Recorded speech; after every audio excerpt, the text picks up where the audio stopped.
Have systemic risk fears ever caused you to pause in your eagerness to buy equities? Back in 2008, 2009, why weren't you more aggressive back then? Yeah. You'll probably find this interesting. Charlie and I, to my memory, in 53 years, I don't think we've ever had a discussion about buying a stock or a business or selling a stock or a business that has been where we've talked about macro affairs. I mean, if we find a business that we think we understand and we like the price at which it's being offered, we buy it.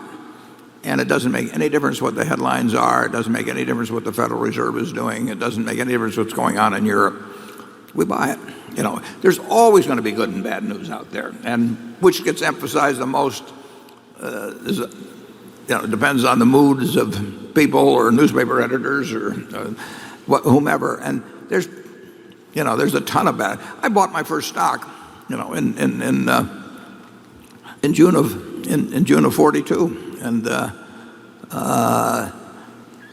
what had happened, we were losing the war, until the Battle of Midway. I mean, so here was a country that all my older friends had gone, were disappeared. We weren't going to make any kinds of goods that people wanted. We were going to build battleships and things to drop in the sea, and we were losing, But stocks were cheap, and I wrote that article in October of 2008 in the Times that I should have written a few months later, but in the end I said we've just had a financial panic and it's going to flow over into the economy, and you're going to read all kinds of bad news, but so what?